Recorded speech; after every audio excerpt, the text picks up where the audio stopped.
So, good evening mga mandirigma. Welcome sa Thinking Ground. I can assure you dito hindi ka mawawalan pero di ko sigurado kung magkakaroon ka rin.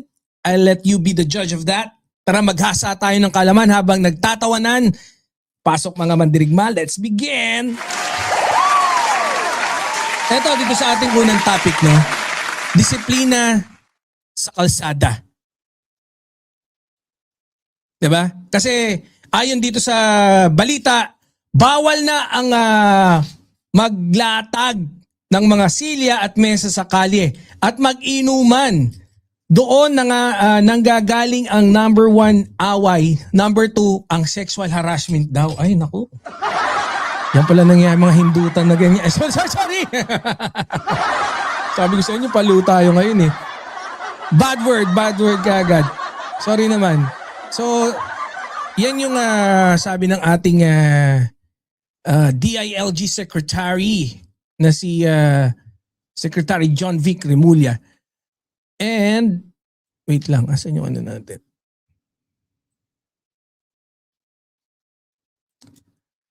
Pagka talaga nag-OOBS ako versus dun sa medyo bumabagal lahat eh. Mabagal yung internet.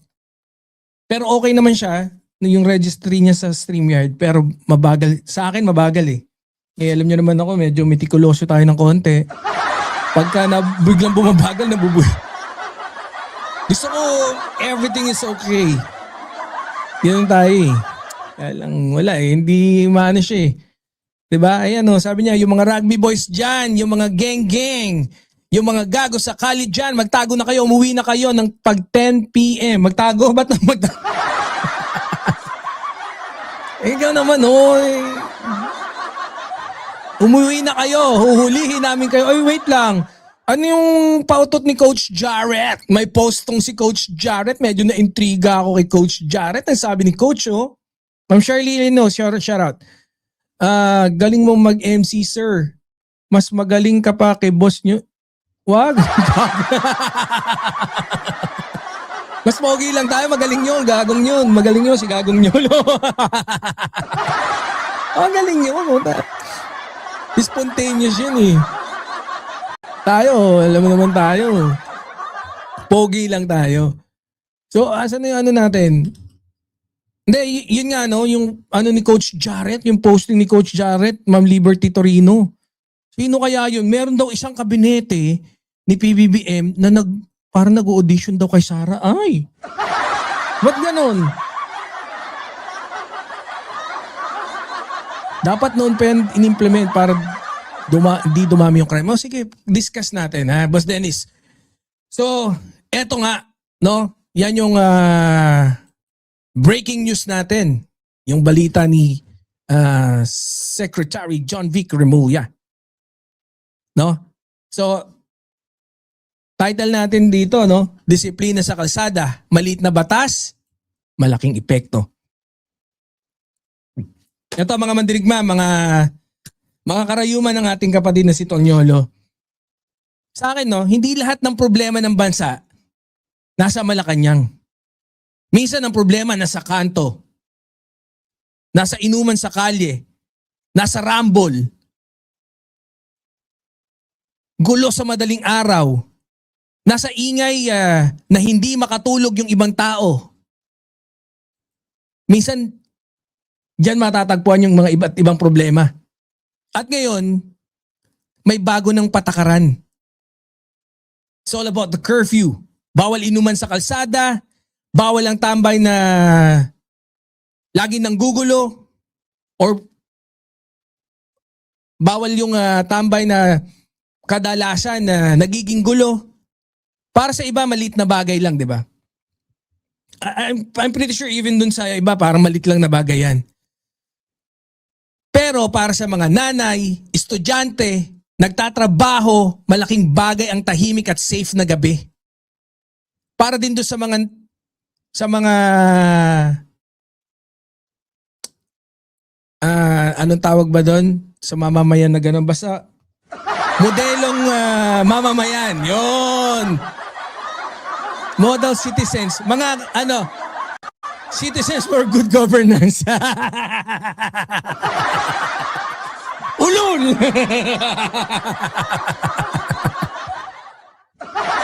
Citizens for the good governance. Paisa lang ha, kabayo. Una, pauso nyo, hayop kayo. Biruin mo yung tuloy-tuloy pumasok sa ulo ko. Citizens for the good governance, nakupa lang po dyan. Oh. Sino mga main character dito? Siyempre, si Secretary John Vic Remulla, DILG Secretary. Siya yung naglabas ng peace and order policies. Siyempre, LGU ng barangay. Sila yung mag-i-implement nito. Oh, good governance pala. C4, GC. Kabataan. Siyempre, yung mga tambay. Street drinking groups. Punta may grupo pang ganyan. Good governance. Direktang affected. Siyempre mga residente, pamilya. Yung makikinabang dun sa kaayusan. Yan yung mga main character natin for today. Dito sa ating unang topic. Alam nyo, aminin natin, no? Dating gawi, sa Pilipinas, yung kalsada, madalas nagiging sala. Di ba? Parang living room living area, yung bangketa nagiging inuman. Kanto nagiging tambayan hanggang madaling araw. Yung computeran may naghihindutan. Sorry. Ito na, napupunta tayo dyan Tosing si Robin Padilla. Hindi lahat masama. Hindi yun ang sinasabi ko, pero doon nagsisimula. Anong mga nauuwi saan? Sa away, sa ingay, harassment, rumble, vandalism, petty crimes. So ang inaayos dito, hindi lang curfew. Inaayos dito ugali at disiplina ng komunidad. Yan yon. Ano magiging epekto nito sa mga ordinaryong tao? Ito yung hindi nakikita ng iba Kapag nawala ang inuman sa kalsada, mas tahimik ang gabi. Mas safe umuwi ang babae. Mas safe ang estudyante. Mas konti yung rumble na pinamumunuan ni Boss Adictus. Mas konti ang aksidente. Mas maayos na barangay. Mas kampanteng magulang.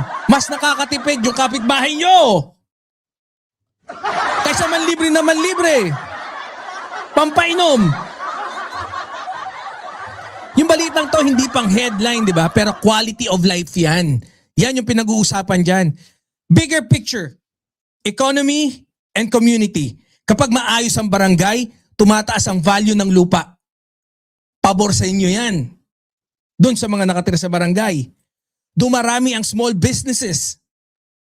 Mas gusto yan ng investor pag mas maayos. Boss Vinny Rod! Mas safe maglakad ang customers. Mas nagiging family-friendly ang lugar. Mas nagiging maayos ang komunidad. Economy and community. So ang disiplina hindi lang peace and order ang issue. Economic issue din. Kaayusan, negosyo, trabaho, kita, kaunlaran, Hindi. Masyado. Happy lang ako. Ang tagal kasi nating parang recording lang no? Syempre na-guilty naman ako. Ngayon medyo, So, mga mandirigma, Boss Hill, VMB Hill, Boss John D. Mamaya mag-entertain tayo ng tanong. Ito mga mandirigma, mga karayuma. Tanong ko sa inyo, mas gusto nyo bang walang pakialam ang gobyerno? Basta bahala na tayo sa kalsada? O mas gusto nyo na may disiplina kahit medyo stricto? Di ba? Yan yung tanong Kasi minsan, ang kauyusan, hindi komportable sa simula. Pero pag tumagal, doon mo nararamdaman yung ginhawa. Doon mo mararamdaman yung smooth. Minsan masakit lang sa umpisa Di ba? Pero pagka kunyari, ulo-ulo lang. Hindi! Di ba? Tatapikin ka sa ulong ganun, kaltok para medyo tumino ka. Ha?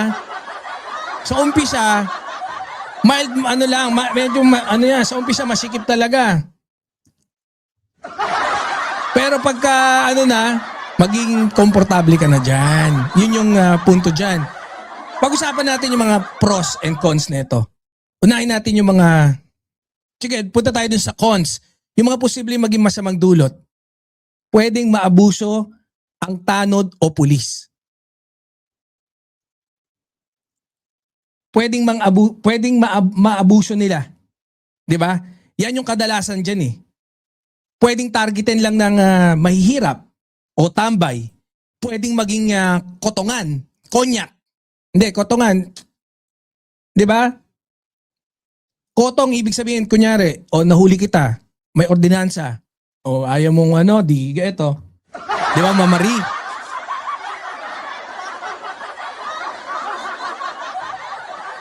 Mawawala ang tambayan culture ng barangay. So, bad news yan para sa mga tambayers. 'Di ba, mga tambay cultures ng for the good governance.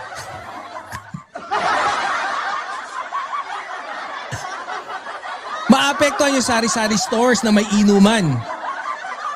Pwedeng maging over-strict implementation. Curfew, ang problema diyan baka makaapekto sa night shift workers eh. 'Di ba? Yan yung mga pwedeng selective enforcement. Yung iba hinuhuli, yung iba hindi. Anak ni barangay captain yan eh. 'Di ba? Yan yung mga posible. Binanggit na natin dito para hindi, ganun na, lagi na tayo magbabanggit ng pros and cons, mother. Hindi, para at least makita natin lahat ng anggulo, 'di ba, Boss Legaspi? Oo, lahat ng anggulo sisipatin natin dito. So, sa akin, yun yung mga posibleng nakita kong maging cons ng mga na to. Pero pagdating naman dun sa wait lang. Okay. Kaya pala walang dun sa kabila eh. Paano ko ba i-edit tong hayop na to? Wait lang guys ha. Pag-usapan natin yung magandang idudulot naman. Pero bago ang lahat, i-live ko muna yung isa.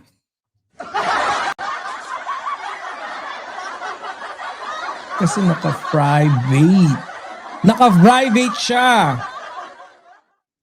Ang mahirap, mabagal yung internet natin. Pagka dumulas, tuloy-tuloy ang dulas ng walang ya. Come on!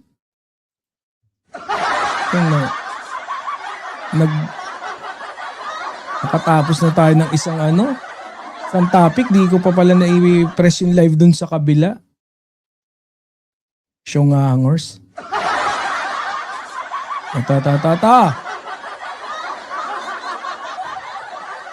Public, let's go. Yon. Save. Yon. Dali sila. So, punta na tayo sa mga posibleng maging magandang dulot naman. Mas tahimik ang gabi. Mas pwede yung privacy bembangs. Hindi, mas tahimik yung gabi. Siyempre, di ba? Mas safe ka, mas secure. Pucha, makikita mo sa pagdating ng gabi, sa hapagkainan, kita mo ang iyong mga anak. Pagdating ng alas 10, mamomonitor, andyan na kagad silang lahat. Di ba ang ganda matahimik na gabi. Mas safe ang kababaihan na estudyante. Mas konti ang rambulan sa kanto. Mas konti ang petty crimes. Mas maayos ang barangay. Mas kampante yung mga tumataas ang property value. Mas dumadami ang small businesses. Mas nagiging disiplinado yung kabataan. Mas maayos ang community environment. At hindi na natin kailangan ng citizens for the good governance. Di ba, Boss Adictus? Wala naman pakinabang yun eh. Kaya naman citizen for the good governance. Bullshit naman yan. Huwag ganon. Hindi, huwag kayo masyadong Agree? Oo, agree si Boss Addictus. Hindi natin kailangan talaga ng ganun eh. 'Di ba? So, ako para sa akin, this is good news kasi pro ako lagi eh. Pro ako sa disiplina. Pro ako sa mas kaayusan. Ganun din, gusto ko yung curfew pagka in-implement. 'Di ba? So, ang kaayusan, hindi nagsisimula sa Malacanang, hindi nagsisimula sa Senado, hindi nagsisimula sa Kongreso, nagsisimula yan sa barangay. Kadalasan pa nga sa bahay nyo, okay ni. Sa kanto, sa disiplina ng bawat isa. Kung magulo ang kanto, magulo ang barangay. Kung magulo ang barangay, magulo ang lungsod. Kung magulo ang lungsod, magulo ang bansa. Kung magulo ang bansa, magugulo talaga mga C4GG. Ang gugulo nyo, DDS kayo! DDS, utak luga. DDS, tanga-tanga. DDS, utak luga. Huwag kasi kayo magugulong mga DDS. Tsaka C4GG, ang gugulo nyo eh. Kabayo! Kabayo! Oh, di ba Boss James? Oh, minsan ang solusyon sa malaking problema, nagsisimula sa maliit na disiplina.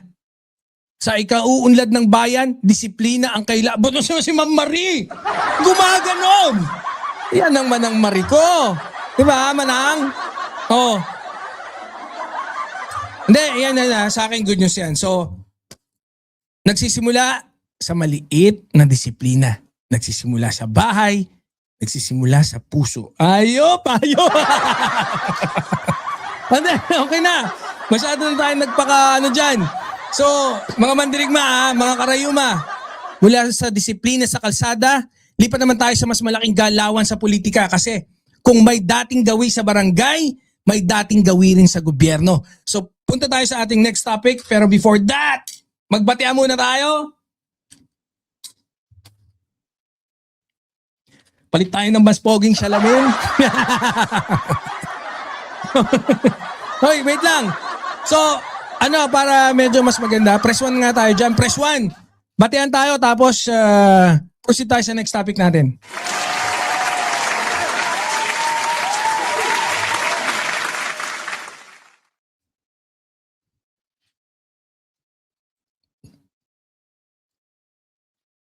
Oh, si Boss Addictus nandyan, si Boss BMB Hill, si Manang Marie, syempre, Dragon Lady, si Boss Rani Shera, Danlike na raw.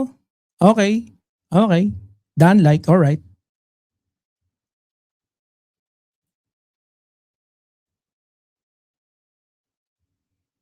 Oh, si Boss Sil Razonable. Sil Razonable, si Boss John D. Vlogs. Okay ang ordinance kung ipa-implement ng tama, walang kamag-anak ni congressman, governor, vice governor, mayor, and so forth, and so on and so forth. Present si Boss Bini Rod, syempre! Boss Bini! Si Boss Ligaspi, si Boss John D. Vlogs, si Boss BMB Hill, busit ka Nightbot, sabi. Huwag niyo si Nightbot. Chiga nga yan eh. Yan ang pinakasiga dito eh. So, dating gawin, shoutout po sa lahat. Pero before we proceed dun sa ating second topic, I would like to take this opportunity para, siyempre, i-promote ang ating mga kapatid. Nagla-live kami dito lagi sa channel ng ating kapatid na si Tol Nyolo at ganoon din sa Nyolo Random News. Together with Ma'am Maureen, TPL3, together with Ma'am Admin Rich na sobrang sipag ang nako.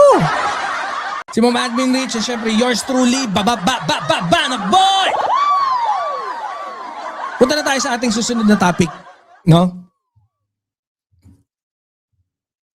Asa na? Oy, Ma'am Dolly Babes. Sarah Mau. M4. Sarah Mau 4, basta M4Y. Paano naman kayo? Kami. Oo nga, no? Paano ba? Hindi! Paano ba? Ano ba yung tanong mo na nawala tuloy ako eh?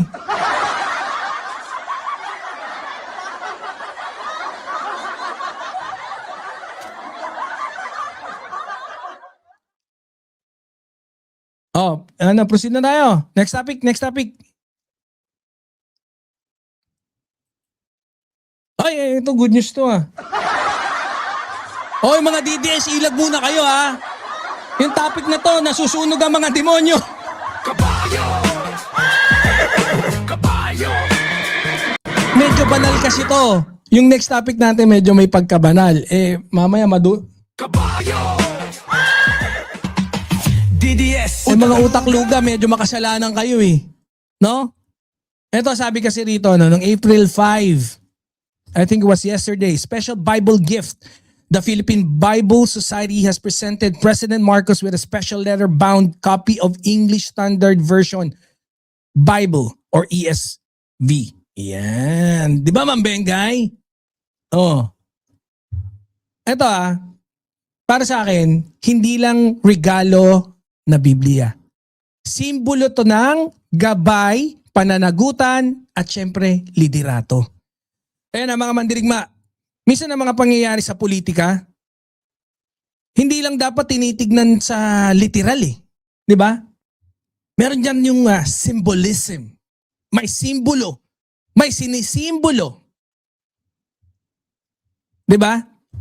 At itong pagbibigay ng Biblia kay PBBM, kay Ferdinand Bongbong Marcos Jr. na ating presidente ngayon from 2022 hanggang 2032. Ay!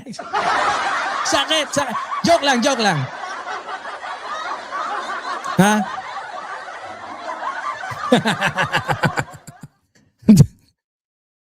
Oh. Hindi simpleng regalo. May ibig sabihin yon. Lalo sa kultura ng Pilipinas. Di ba? Sa relihiyoso na mga tao, ito'y may pakahulugan. Especially ang nagbigay Bible Society ng Pilipinas. The Philippine Bible Society. Ano simbolo nito? Symbol of guidance. Sa Bible, ang ibig sabihin, ito ay guidance o gabay. Parang mensahe na sa dami ng desisyon na gagawin mo bilang presidente, sana gabayan ka ng Diyos. Ganon. Seryoso to walang tawa muna. Hindi, ganun talaga. Sa dami ng mga desisyon na pwede mong gawin bilang presidente, gabayan ka sana ng Diyos. Hindi biro ang desisyon ng presidente. Giyera o hindi, presyo ng langis, ekonomiya, batas, buhay ng milyon-milyong tao, parurusahan mo ba kamag-anak mo? Lalatiguhin mo ba sa mukha mga kabayo?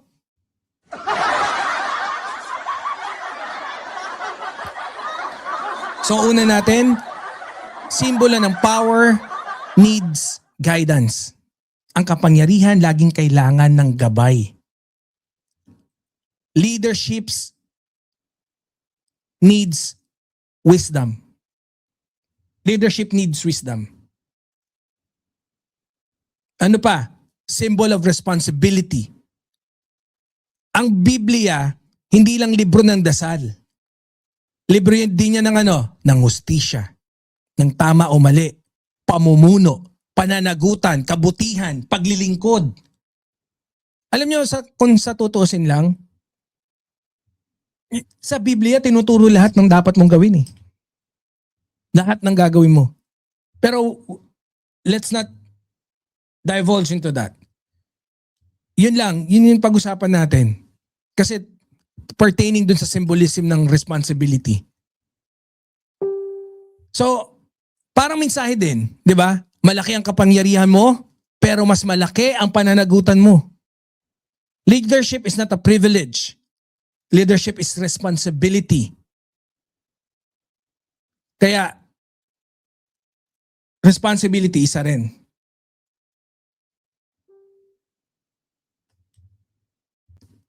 Ano pa? We can also say symbol of accountability. Sa Bible, maraming story ng hari, leader, at ruler na mabuti. Pag mabuti, yung leader, umuunlad yung bayan. Pag masama yung bayan, nasisira yung tennis court sa Baguio. Hindi ba? Hindi! Mali. Sorry. Hindi pala. Pag masama, naghihirap yung bayan. 'Di ba? Yun yung si Boss Adictus kasi pag nandito talaga napupunta ako sa pag kasi yun nga eh. So, pag mabuti, umuunlad yung bayan. Yan yung mga madalas na kwento dyan eh. Pag masama, di ba? Kadalasan yung bayan napaparusahan, naghihirap. Di ba? Yung mga rock netting.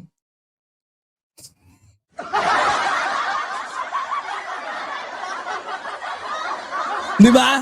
Nagkakaroon ng pasugalan yung bayan mo. Lalo na pag masama yung namumuno. Tapos tatawagin pang Mayor of the Good Governance. Patay! Iwats ka sa pa-north. Diretso lang. Pasaw tayo ha, hindi tayo pa-north.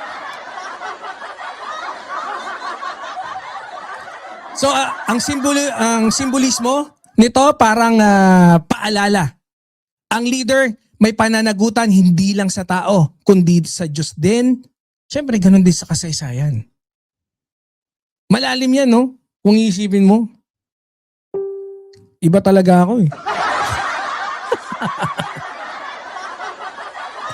Oh, sabi ni Marilu, gabayin niya para sa bawat desisyon at hakbang ng kanyang gagawin na lahat is naaayon sa gustuhan at kaluguran ng Panginoon. Amen to that.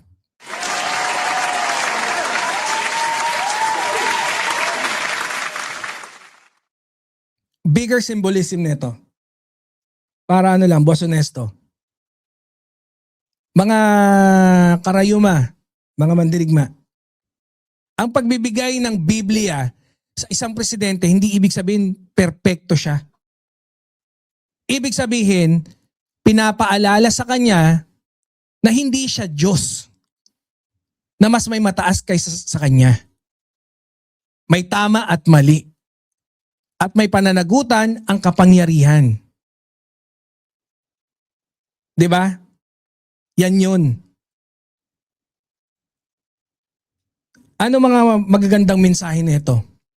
Symbol of moral guidance, reminder of responsibility, symbol of humility before God, culture corrections. Sa religious sa mga reliyosong Pilipino, culture connection.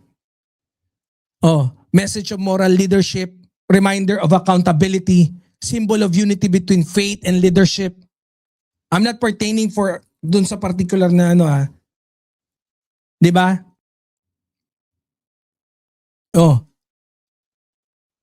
Pero balansehin natin.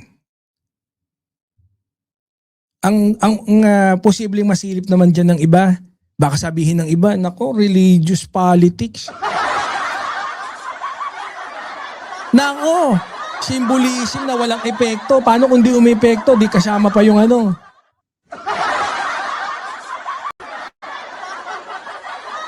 Nako, baka gamitin sa critics na PR lang, pang lang, para ipakita na maka-Diyos. Nako, paano yan? Sabi nila, separation of church and and state issue, chuchu. Paano gagawin natin dyan? Diba, Ma'am Lumina Sushi? Na very, mouth-watering yung pangalan. Diba, yun yung mga posibleng sabihin eh. Pwede sabihin ng iba, pang optics lang. So again, symbolism versus reality ang debate dito. Diba? I do suggest na mas mag-focus tayo dun sa symbol of moral guidance, reminder of responsibility, humility before God, culture connection sa religion, 'di ba? Message of moral leadership, symbol of unity between faith and leadership. Mas magandang doon tayo mag-focus.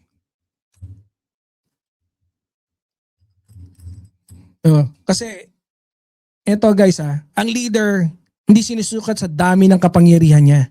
Sinusukat ang leader sa dami ng taong natutulungan niya. At kung ang Biblia ay simbolo ng gabay, ang tunay na tanong, hindi kung Biblia ang leader. Ang tunay na tanong, sinusunod niya ba ang tama kahit walang nakakakita? Yun naman yung ano, 'di ba? Gumagawa ka ba ng tama kahit nakatalikod yung iba? Tama ba yung gagawin mo kahit walang nakakakita? So I think let's end it with that, no? Kasi ayoko naman pa masyadong lumalim dyan. Baka maging anghel na yung mga DDS na utak luga. DDS, utak luga. Siyempre, DDS, tanga-tanga. ang ganda. DDS, utak luga. Kami mga kami mga PBBM supporter, madami na kami masyado. Napag-isip-isip ko, ayaw na namin mamilit na mga DDS na utak lugain. DDS, utak Kung nagsasabi kami rito ng nagsasabi kami rito ng kabutihan para sa ikakabuti ng aming pagkatao, wag na kayo masama. Okay lang, dyan na lang kayo.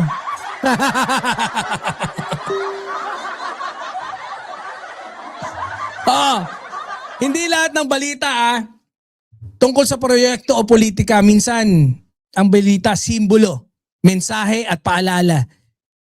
At isa nga ito, itong balita na ganyan. So, guys, proceed na tayo dun sa ating susunod na topic. Pero, syempre, before that, batian muna tayo.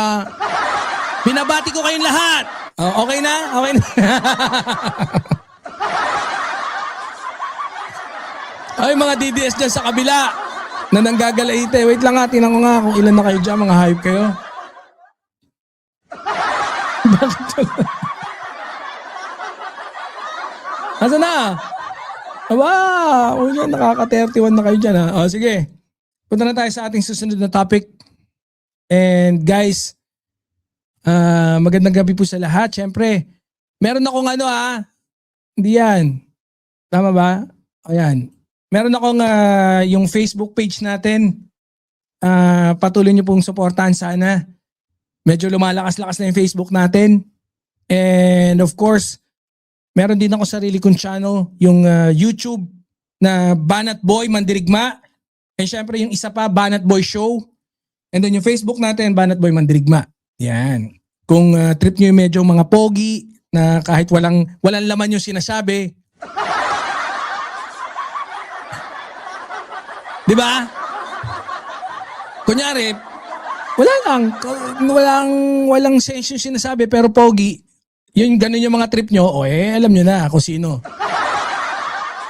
Di ba, Boss Alexander, di ba? Yan binabana ni Boss Alexander Siyempre, huwag nyo kakalimutan yung mga tropa natin, si Ma'am TPL3 and of course, Ma'am Admin Rich. Ayan, si Ma'am Chinita ko. Shout out, Ma'am Chinita ko. Okay, since, Boss White Tiger, shout out. Ma'am Dolly Babes Castro,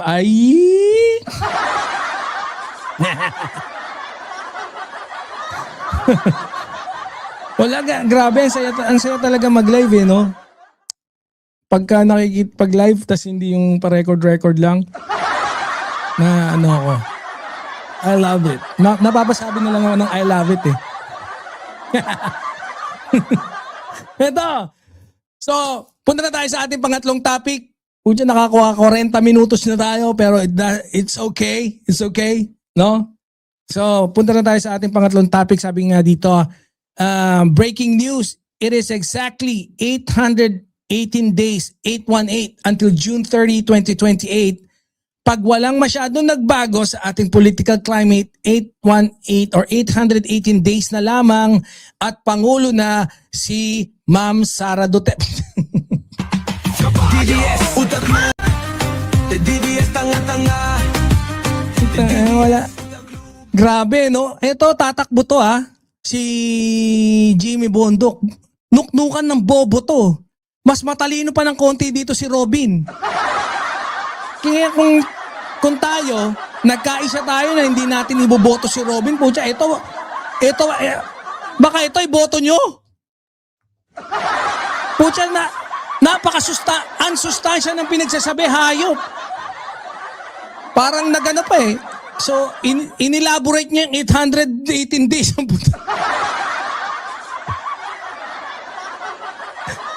818 days pa o pagpe-fake news ang titisin natin. So, parang ano eh, no? May masabi lang eh. Gago rin yung nagano na ito eh. Gago rin nagbalita na ito eh. Di ba, Ma'am Cherry Bacho? Pamundok na lang. Boss Chair Locker. Hindi, imagine niyo. Sabi niyo, ngayon po ay eksaktong 818 days eh.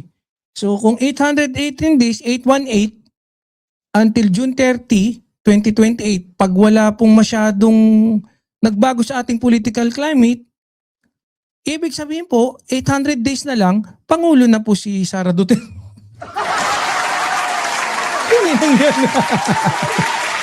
Sana tinext mo na lang. Mamumura kita eh. Ayoko magmuri. Ina mo eh.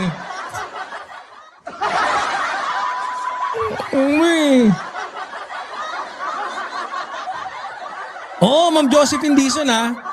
Aabangan ko yung boto mo ha. Pagka yan, binoto nyo. Wala na, magtalo-talo na lang tayo. Away-away na. Biruin mo. Pucha, 818 days.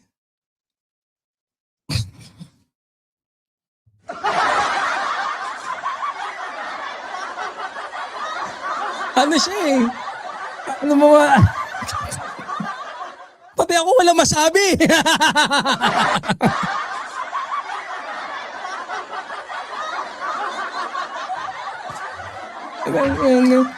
Pre, ang daming dadaan ng pagsubok ni Sara.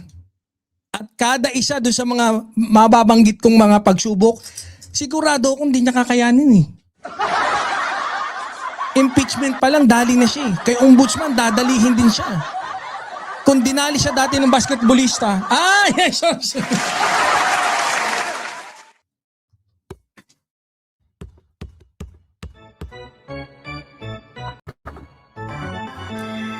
Banat Boy, 3 points! Basketballista, dinali? Basketballista, dinali? Si siya, kayo na bahala.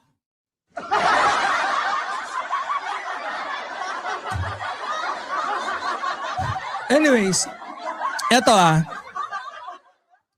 election countdown na agad. 'Di ba? Kampanya na hindi pa campaign period. Puta, yan ang pinapauso yung bagong political tactics nyo. Pangkupal. Ito mga mandirigma. Minsan may mga politiko na supporters na parang hindi makapag-antay. Umuusok yung puwet para mag-promote, para mag-kampanya, para mag-declare. Hindi pa tapos yung kasalukuyang administrasyon. Hindi pa nagsasabi na, okay, let's go, pwede na kayo mag-file ng inyong kandidatura. Pucha, ura-urada. Ilang araw na bang humihimod ng puwet? Etong sabi ni Ma'am Chair.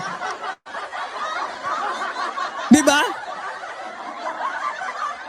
Pucha, hindi pa nagsisimula yung campaign period. Pero ang usapan, eleksyon na agad. Pucha, kadiri ka, hayop ka. Yan ang trapo. Ano yung trapo? Trapo ng ina nyo. Parang hindi na good governance ang trabaho eh. Diba? Parang hindi na governance. Permanent campaign na yung ginagawa eh. Si Jimo Bondok, pucha, kailan lang kumandidato tong... Pucha, ang plat... Ano sabi niya? Si Bato de la Rosa po, ay hindi po siya nagtatago. Ang totoo po niyan, tumatakbo po yung opisina niya at siya po ay nagtataguyod. Hindi po siya nagtatago, kundi nagtataguyod. Puking na mo. Pakonyak niya. What? Hindi po siya nagtatago. Siya po ay nagtataguyod.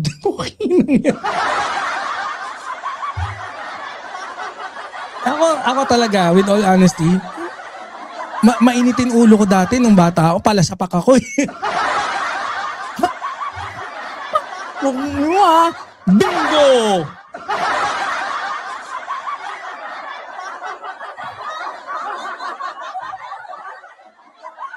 Grabe eh, no?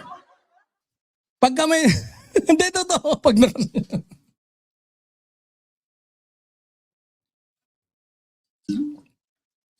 Grabe eh. Grabe yung bobits eh. Di ba? Ang daming alam ni Jimmy Bond. Oh, kabuda. Ang problema kasi, namumuhunan sila dun sa political capital din ng mga dudes. Di ba? Ganyan ang problema eh. May mga political supporter pa rin na mga mangmang, mga bopols. Mga botante na naapektuhan ng early campaigning eh. Nadadala sila eh. Wala silang pakialam kung, ay, hindi, ang aga naman magkampanya niyan. Walang ganun. Pag si Jimmy Bondoc, pag kinantahan sila, pagdating ng panahon, si Jimmy Bondoc ba? Ewan ko kasi magkakamukha to eh. Kala ko misa si Smokey Manaloto to eh.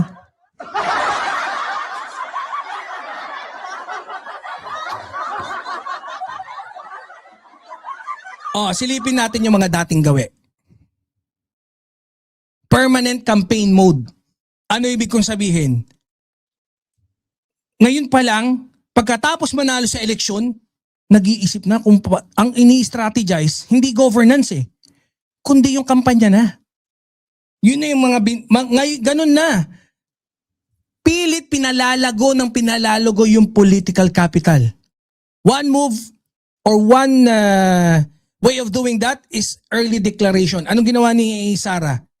Pucha ngayon yung mga congressman, kahit anong gawin mo, panlito yun eh. Malilito ka eh. Pucha na, tatakbo na ng Vice President. Oh my God! Si Vice President, tatakbo ng President eh. Paano kung manalo siya? Shit, buboto ko ba siya? Should I be voting for yes or no dun sa, sa impeachment? Paano ang betlog ko pagka nanalo to ng presidente? Diba?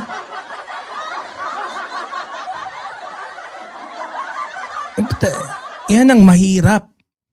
Nino-normalize yung krimen. Masama, may batas tayo dyan eh. Huwag kang mangangampanya pag kamukha mo si Jimmy Bondoc. Yun ang batas. Diba? Article 235. Ayan yung dating gawi sa politika sa Pilipinas. Mga gawain ng trapo. Hindi na natapos yung eleksyon. After election, campaign ulit. After nanalo, isip agad ng next election.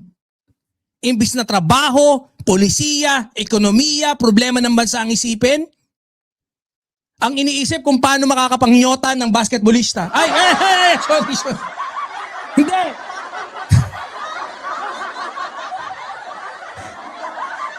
Ang iniisip kagad, eleksyon. Kung paano tatakbo bukas. Kung ano magiging strategy sa kampanyahan bukas. Yun ang problema. Ang usapan agad, sino tatakbo? Sino kandidato natin para sa ganito? Sino yung susunod? Sino yung presidente sa 2028? Si PBBM pa rin. Permanent campaign mode. Imagine, permanent campaign mode. All year round. Tamo, ano patunay ko? Etong si Betlog na si Jimmy Bondoc, 818 days pa. Iniisip yung mananalo na yung kandidato nila. Yung manok nila na si Sara. Alam niyo ba yung irony nun? Ang manok nila, para sa 2028, si Sara. Eh yung utak ni Sara, pwedeng patuka sa manok.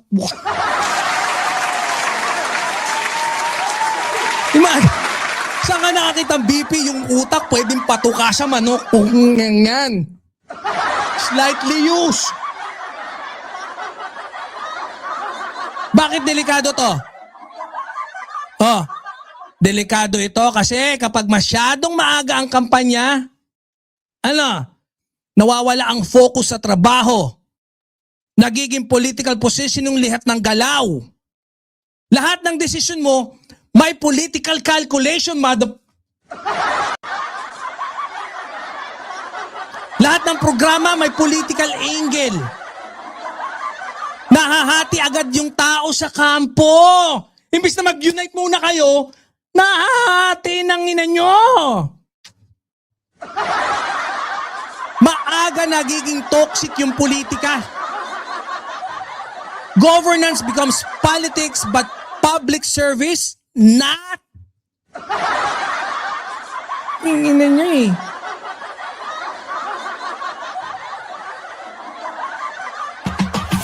Ay, si Boss White Tiger, natawa ka doon sa utak. Pwedeng patuka sa manok yung utak daw ni Sara, oh. Hindi ako niyan, si Boss White Tiger, ayan, oh. Ayan, oh.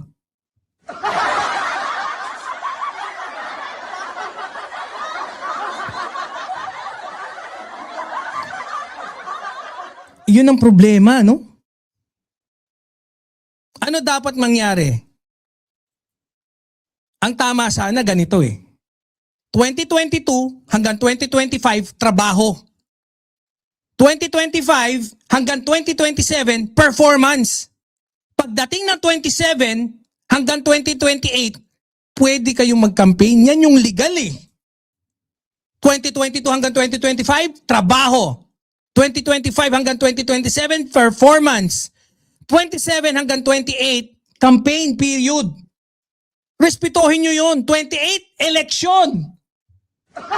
Ng tipaklong kayo. Hindi yung 2022, election. 2023, campaign. 2024, campaign. 25, campaign. 26, campaign. 27, campaign. 28, campaign ng ina nyo.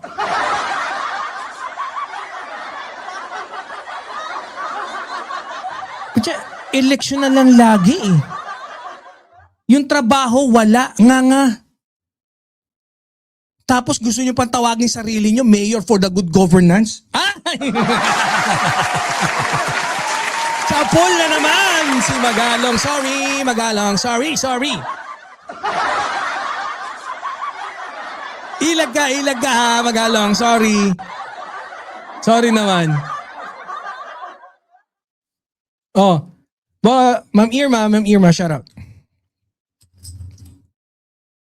Eto mga mandirigma, mga karayuma. Tanong ko ulit sa inyo, pero hindi ko inaantay sagot nyo ha. Gusto ko lang magtanong. Gusto ba natin na mga politiko nagtatrabaho para sa bansa o nagtatrabaho para sa susunod na eleksyon? Kasi magkaiba yun eh. Ang leader na nag-iisip ng susunod na eleksyon, politician ng ina niya yun. Ang leader na nag-iisip ng susunod na eleksyon, politician. Ang leader na nag-iisip ng susunod na henerasyon, statesman. Both are far, far different from each other. Di ba? Yung isa tumatain ng tae, yung isa tumatain ng ginto. Malayo pero walang connect, pero ang gusto ko lang sabihin, naalala ko si Cho Moreno. Si Igit King. Kaya nga paano ba yun? Kala ko ba equality? Pag ang reyna at pag ang babae, mataas posisyon, reyna. Pag hari, king. Pag tibo. Pag bakla, O yan mga kaibigan nating LGBTQ, may assignment kayo. Dapat may sarili rin kayong tawag. Walang control sa pupo niya, si ano? Oo.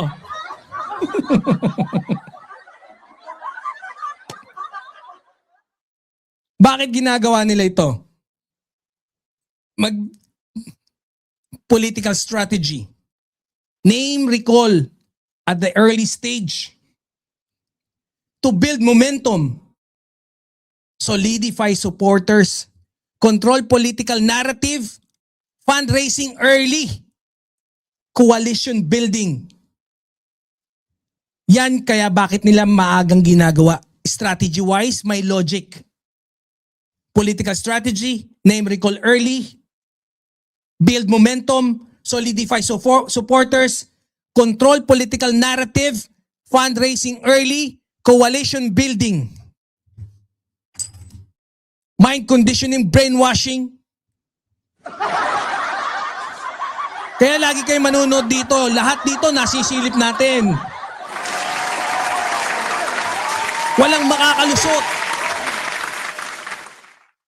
Kutya, pati puwet ng kapitbahay nyo mabubuklat dito.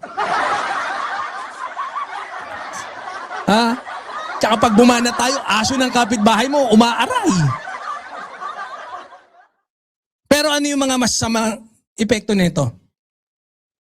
Ito yung mas delikado. Nawawala ang focus sa governance. Maagang nagiging toxic ang politika. Nahahati agad ang bansa. Lahat ng galaw nagiging political. Policy decision nagiging political decisions. Public service nagiging campaign service. Napapabayaan yung trabaho. Napapagod ang tao sa politika. Permanent election mode? That's bullshit for the country. Governance becomes secondary. And that's sad. Very, very sad.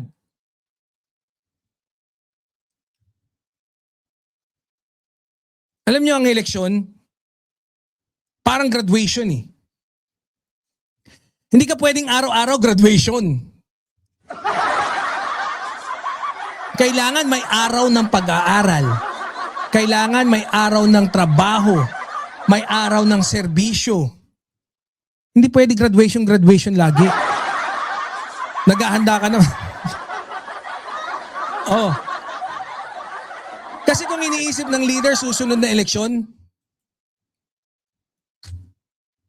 definitely trapo. Traditional politician. Pero kung iniisip ng leader susunod na henerasyon, very good. Leader siya. Good governance. Pero hindi si Magalong. Ha? Kasi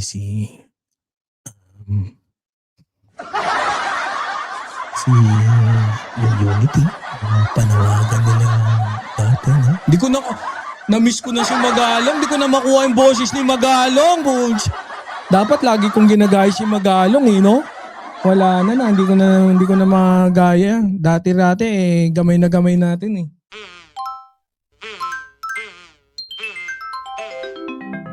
Kukulango.